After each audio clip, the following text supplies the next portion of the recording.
Hello everyone, I am Kunal Kishore. My channel is Skyline Academy. मैं इस video में objectives question लाया हूँ इकोनॉमिक्स क्लास 10 के लिए, जो 2023 के एग्जाम के पॉइंट ऑफ व्यू से काफ़ी ज़्यादा इम्पोर्टेंट है। तो वीडियो की शुरुआत करने से पहले आप लोग ने चैनल को सब्सक्राइब नहीं किए हैं तो सब्सक्राइब कर लीजिए। ओके, तो चलते हैं, वीडियो की शुरुआत करते हैं। पहला क्वेश्चन की ओर बढ़ते हैं। पहला क्वेश्चन है, विश्व व्यापार संगठन की स्थापना कब हुई? यानी कि WTO की स्थापना कब हुई थी? तो इसकी स्थापना 1995 में हुई थी, यानी कि ऑप्शन डी हो जाएगा। क्वेश्चन नंबर 2, राष्ट्रीय ग्रामीण रोजगार गारंटी अधिनियम कितने जिलों में लागू किया गया?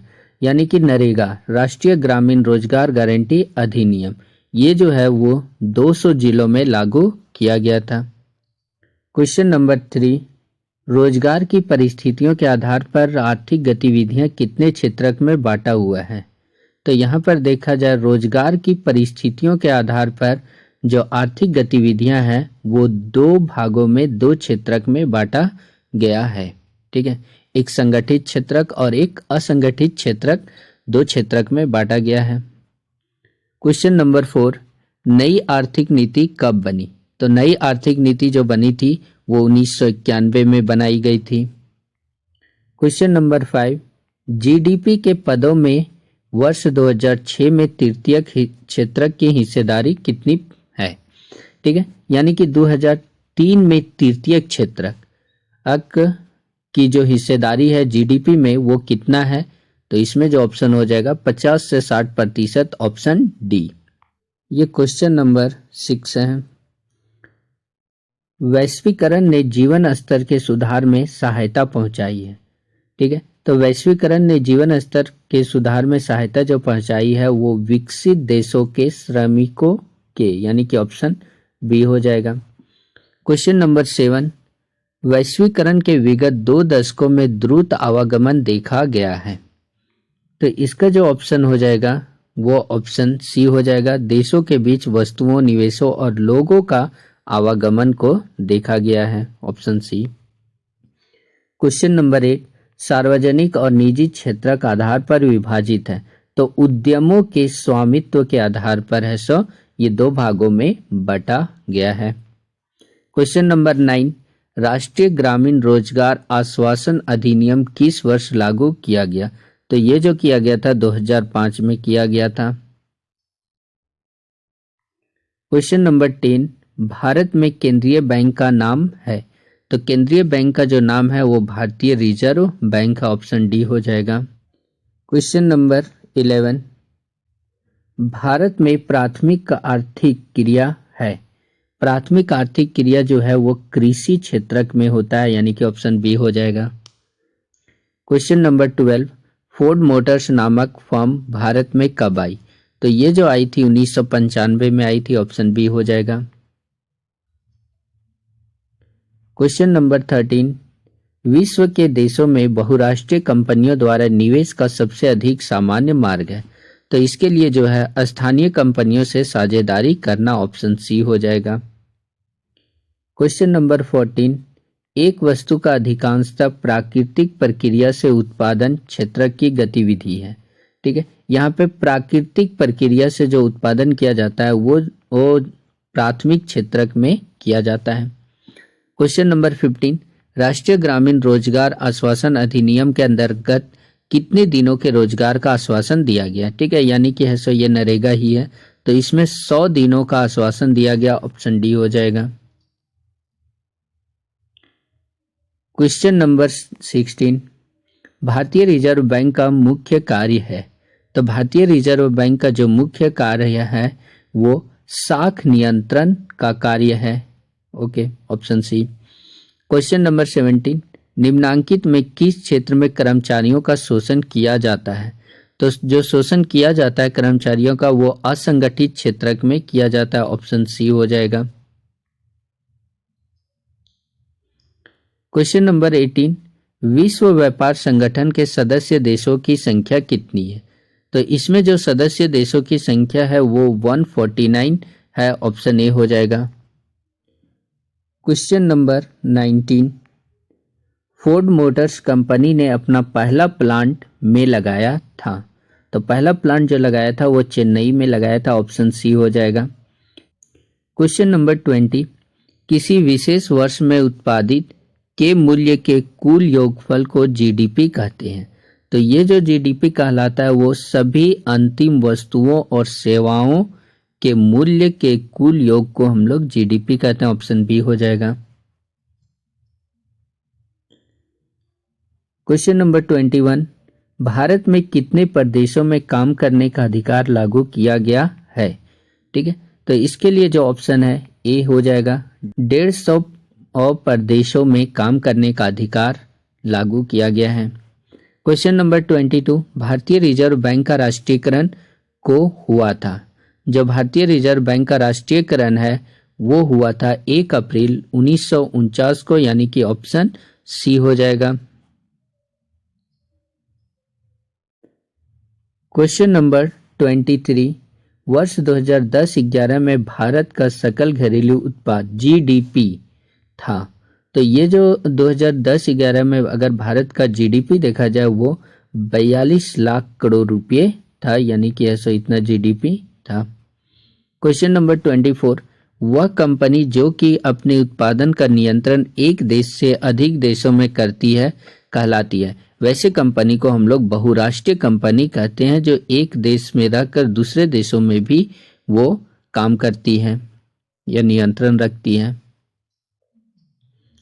क्वेश्चन नंबर 25, सामान्यतः किसी देश का विकास किस आधार पर निर्धारित किया जा सकता है। तो ये जो किया जाता है वो प्रति व्यक्ति आय पर भी निर्धारित किया जा सकता है, औसत साक्षरता दर पर भी, लोगों की स्वास्थ्य स्थिति पर भी, उपरोक्त सभी, यानी कि ऑप्शन डी हो जाएगा। क्वेश्चन नंबर 26, मानव विकास रिपोर्ट देश की तुलना किस आधार पर करती है। तो जो मानव विकास रिपोर्ट है देश की तुलना स्वास्थ्य के आधार पर करती है, शिक्षा के आधार पर करती है, प्रति व्यक्ति आय के आधार पर करती है, यानी कि ऑप्शन डी हो जाएगा, उपरोक्त सभी हो जाएगा। क्वेश्चन नंबर 27, एक वर्ष में पैदा हुए 1000 जीवित बच्चों में से 1 वर्ष की आयु से पहले मर जाने वाले बच्चों की संख्या क्या कहलाती है। तो उसे हम लोग शिशु मृत्यु दर कहते हैं, ऑप्शन ए हो जाएगा। क्वेश्चन नंबर 28, अर्थव्यवस्था में प्रत्येक क्षेत्र के अंतिम उत्पाद की ही गणना क्यों की जाती है। तो जो भी अंतिम उत्पाद होता है उसी की का हम लोग गणना करते हैं। तो ये जो होता है वो दोहरी गणना की समस्या से बचने के लिए किया जाता है, ऑप्शन बी हो जाएगा। क्वेश्चन नंबर 29, औसत आय प्रति व्यक्ति आय की गणना किस प्रकार की जाती है। तो या फिर औसत आय या प्रति व्यक्ति आय की गणना जो है वो इस प्रकार की जा सकती है, देश की कुल आय को देश की कुल जनसंख्या से भाग दिया जाए तो हम लोग क्या निकाल सकते हैं, औसत आय निकाल सकते हैं। क्वेश्चन नंबर 30, विनिर्माण की क्रिया किस क्षेत्रक का भाग है। तो विनिर्माण की जो क्रिया है वो द्वितीयक क्षेत्रक का भाग है, ऑप्शन सी हो जाएगा। क्वेश्चन नंबर 31, राष्ट्रीय ग्रामीण रोजगार गारंटी अधिनियम कब अस्तित्व में आया, यानी कि नरेगा जो आया था वो 2005 में आया था, ऑप्शन ए हो जाएगा। क्वेश्चन नंबर 32, निम्नलिखित में से किस राज्य की साक्षरता दर सबसे अधिक है। तो जो साक्षरता दर अगर देखा जाए सबसे अधिक वाला राज्य है केरल हो जाएगा, ऑप्शन सी। क्वेश्चन नंबर 33, प्रच्छन्न बेरोजगारी का मतलब ऐसी स्थिति है जहां लोग, प्रच्छन्न बेरोजगारी का मतलब बताया गया कि क्या होगा। तो प्रच्छन्न बेरोजगारी का मतलब ये है कि नियोजित है लेकिन उत्पादकता शून्य है, ठीक है, यानी कि ऑप्शन सी हो जाएगा। क्वेश्चन नंबर 34, 14 तथा 15 वर्ष की आयु के स्कूल जाने वाले कुल बच्चों का उस आयु वर्ग के कुल बच्चों 7% क्या कहलाता है, ठीक है। तो ये जो प्रतिशत कहलाता है वो निवल उपस्थिति अनुपात कहलाता है, ऑप्शन ए हो जाएगा। क्वेश्चन नंबर 35, प्रति व्यक्ति आय को क्या कहा जाता है। तो प्रति व्यक्ति आय को हम लोग औसत आय भी कहते हैं, ऑप्शन ए हो जाएगा। Question number 36, NREGA 2005। नरेगा का फुल फॉर्म है राष्ट्रीय ग्रामीण रोजगार गारंटी अधिनियम 2005 के अनुसार सरकार द्वारा गारंटीकृत रोजगार के दिनों की संख्या है। तो ये 100 दिनों की संख्या है। यहाँ पर दो ऑप्शन सही है, 100 दिन दिया हुआ है, यानी कि ए में भी दिया हुआ है, डी में भी दिया हुआ है। तो यहाँ पर जो फिल होगा वो 100 दिन हो जाएगा। क्वेश्चन नंबर 37, निम्नलिखित में से ऊर्जा के मुख्य स्रोत कौन कौन से हैं? तो जो ऊर्जा के मुख्य स्रोत हैं वो कोयला भी है, पेट्रोलियम भी है, विद्युत भी है, यानी कि उपरोक्त सभी हो जाएगा। क्वेश्चन नंबर 38, भारत के किस क्षेत्र में छुपी हुई बेरोजगारी पाई जाती है? तो छुपी हुई बेरोजगारी जो पाई जाती है वो कृषि क्षेत्र में पाई जाती है, यानी कि ऑप्शन बी हो जाएगा।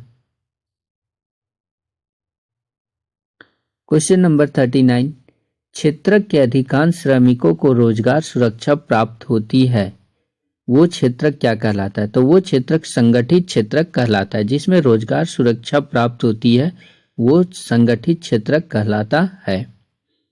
क्वेश्चन नंबर 40, विश्व व्यापार संगठन यानी कि WTO देशों की पहल पर शुरू हुआ था। किन देशों की पहल पर? विकसित देशों की पहल पर यह शुरू हुआ था। क्वेश्चन नंबर 41, तृतीय क्षेत्रक को भी कहा जाता है। तृतीय क्षेत्रक को सेवा क्षेत्रक भी कहा जाता है। क्वेश्चन नंबर 42, सेवा क्षेत्रक में रोजगार में उत्पादन के समान अनुपात में वृद्धि नहीं हुई है। इसका हो जाएगा ये नहीं हुई है। क्वेश्चन नंबर 43, सरकार द्वारा प्रतिबंधों को हटाने के प्रक्रिया को कहा जाता है। तो प्रतिबंध के हटाने की प्रक्रिया को उदारीकरण कहा जाता है। क्वेश्चन नंबर 44, प्राथमिक द्वितीयक और तृतीयक क्षेत्रक की गतिविधियां है किस पर है? परस्पर निर्भर है, यानी कि प्राथमिक द्वितीयक और तृतीयक तीनों क्षेत्रक की गतिविधियां एक दूसरे पर निर्भर है। क्वेश्चन नंबर 45, क्षेत्रक के श्रमिक वस्तुओं का उत्पादन नहीं करते हैं। कौन से क्षेत्रक के श्रमिक वस्तुओं का उत्पादन नहीं करते? तो कृषि क्षेत्रक के जो श्रमिक हैं वो वस्तुओं का उत्पादन नहीं करते हैं। क्वेश्चन नंबर 46, विदेशी निवेश वह निवेश है जो कि के द्वारा किया जाता है। विदेशी निवेश जो किया जाता है वो बहुराष्ट्रीय कंपनियों के द्वारा किया जाता है। भारत में लगभग ग्रामीण परिवार छोटे एवं सीमांत किसानों के श्रेणी में आते हैं। तो ये जो है 80% ग्रामीण परिवार जो है छोटे एवं सीमांत किसानों के श्रेणी में आते हैं। क्वेश्चन नंबर 48, भारत में संख्या में श्रमिक असंगठित क्षेत्रक में काम कर रहे हैं। तो जो असंगठित क्षेत्रक में काम करने वाले श्रमिक हैं वो बहुत बड़ी संख्या है, बड़ी हो जाएगा इसमें। क्वेश्चन नंबर 49, विश्व व्यापार संगठन का मुख्यालय में है, यानी कि WTO का मुख्यालय कहाँ है? तो जेनेवा में है। क्वेश्चन नंबर 50, द्वितीय क्षेत्रक को भी कहा जाता है। द्वितीय क्षेत्रक को विनिर्माण क्षेत्रक भी कहा जाता है, विनिर्माण बोला गया है। ओके गाइज, मैंने इकोनॉमिक्स के 50 क्वेश्चन करवाए हैं इस वीडियो में। तो अगर आप लोग ने चैनल को सब्सक्राइब नहीं किए हैं तो सब्सक्राइब कर लीजिए और वीडियो को शेयर कर दीजिए ताकि ऐसो अन्य भी स्टूडेंट को लाभ मिल सके। तो वीडियो को एंड करते हैं। Thank you.